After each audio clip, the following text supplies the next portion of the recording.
you don't think it can happen to you. The hit-and-run chase in California, a motorcycle rider witnessing a driver slam into several cars and then speeding away. It can happen to you within seconds, a blink of an eye. Tonight about the man suspected of killing a woman in a hit-and-run and his plan to evade justice. When you take your eyes off the road for just seconds, when you're driving your car, oh, yes, it can happen to you.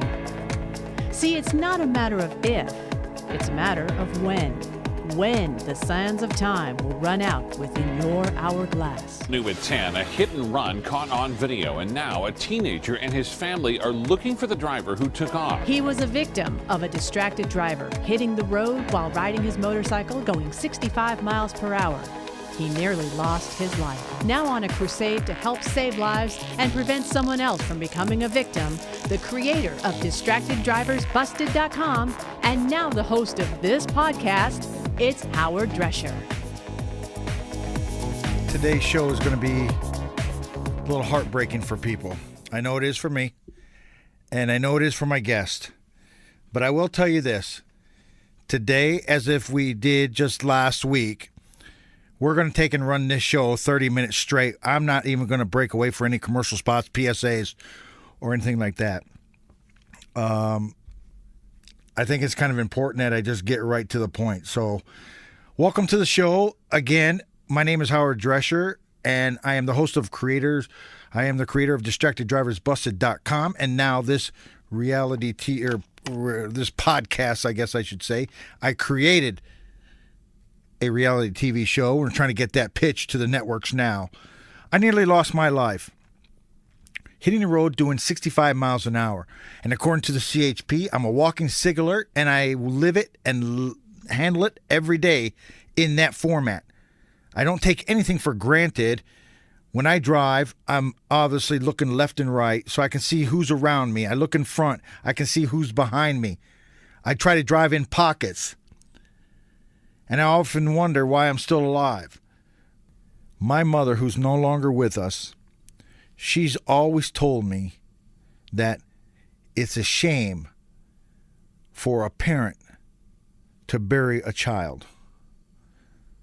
It's got to stop, guys. It has got to stop. And if we're not going to help it stop, we need to do something to change it, to alter it. We talk about what lives matter and this and that. How about every driver matters? Every family member matters. I want to bring up my special guest, Joyce Osborn. Joyce, welcome to the show. Thank you. How are you?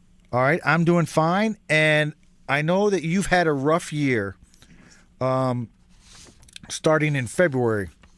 Can you kind of tell me a little bit about what happened? February the 12th,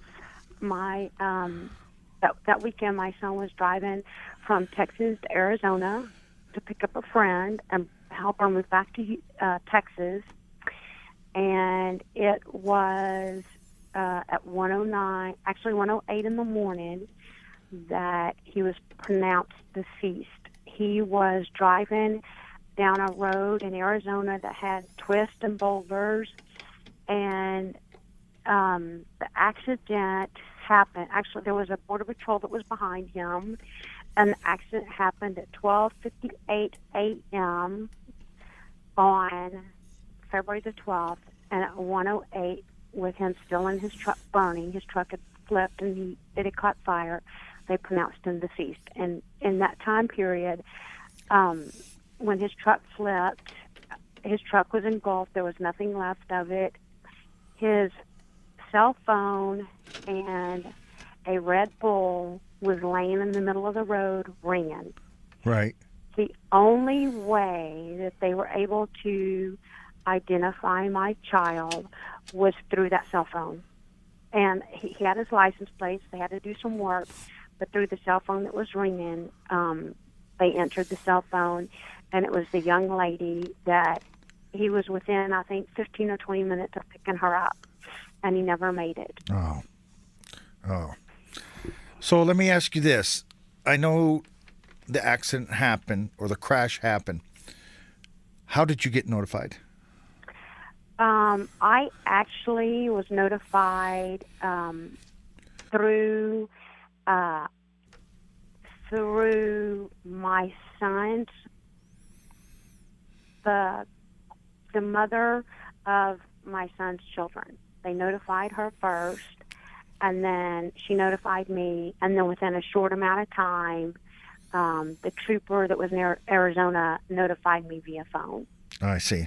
All right, that was our special guest, Joyce Osborn. She lost her son due to Texas driving.